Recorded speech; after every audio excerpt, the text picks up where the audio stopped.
avançando para a lição da quarta-feira, que tem como título Amã e Satanás, nós vamos deixar de lado o livro de Ruth, que é um dos livros onde bondade, ternura, parece que você não vê intriga, não vê tensão, até mesmo a negociação de Boaz, sai tudo na paz, tudo numa boa, tudo com tranquilidade, mas agora não é o mesmo em relação ao livro de Esther.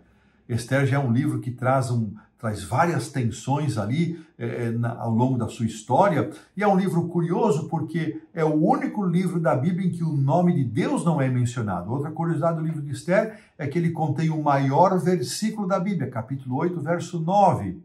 Se o Salmo 119 é o maior capítulo, embora nós não chamemos os Salmos por capítulo, mas é o maior capítulo da Bíblia, em Esther nós temos o maior versículo. E a quarta-feira, que traz como título Amã e Satanás, nos permite ver no livro de Esther esta figura, a figura de Amã, que tinha sede de posição, de poder, e ele vai receber um grande destaque no império, acima de todos os outros oficiais ali do reino.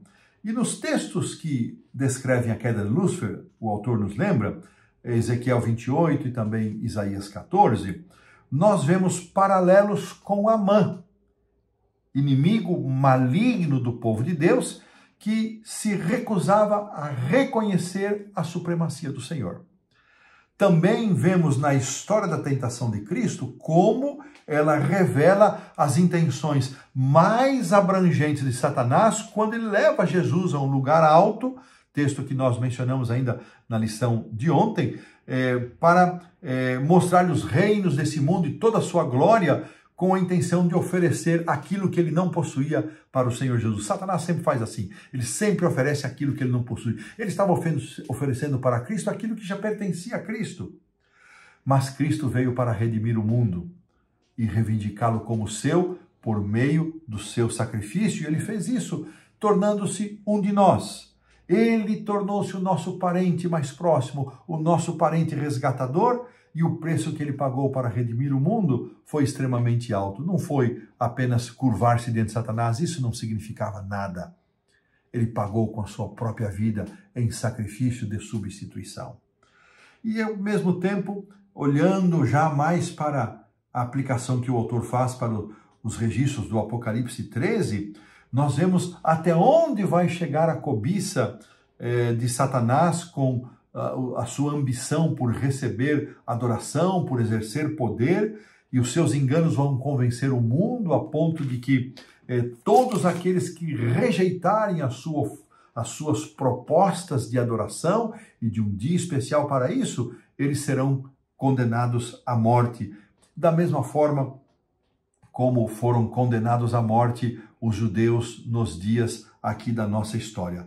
Amã percebeu que Mordecai, que fazia parte do povo escolhido de Deus, não se submetia a ele, nem reconhecia o seu suposto direito, a sua supremacia, e assim Amã se encheu de fúria e tornou-se determinado a eliminar o povo de Mordecai.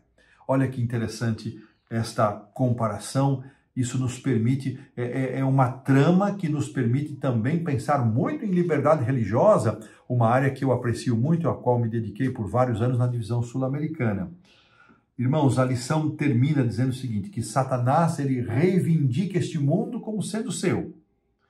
Mas a presença de pessoas que permanecem leais a Deus, que guardam seus mandamentos, desmentem as suas reivindicações da supremacia completa. E aqui o grande conflito na página 511, o autor vou pedir para a produção colocar aí esse pequeno parágrafo.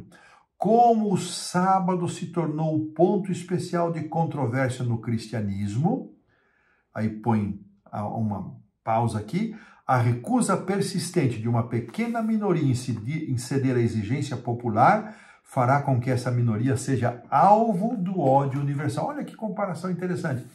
Um judeu, Mordecai, provocou toda a fúria em Amã, que propôs matar todos os judeus.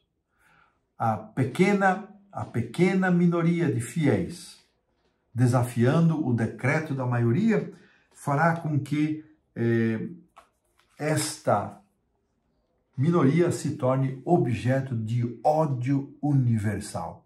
Irmãos, e aqui no centro desta batalha está a guarda do sábado, o verdadeiro dia de guarda, que será contrastado com o falso dia de guarda, uma lição em paralelo. Se em tempos de paz, como vivemos hoje, na maioria dos países, ainda há liberdade religiosa em muitos lugares, em outros já muitos não existem, é bem possível que eu esteja falando para irmãos que vivem em países onde já não há liberdade religiosa ou há muito pouca liberdade religiosa. Aqui no Brasil ainda desfrutamos de liberdade religiosa. Se em tempos de liberdade nós não estamos sendo fiéis aos reclamos de Deus, aos mandamentos de Deus, será que nós seremos fiéis em tempos de ódio, oposição e perseguição? Para nós pensarmos. E dessa maneira colocamos aqui um ponto final na lição da quarta-feira.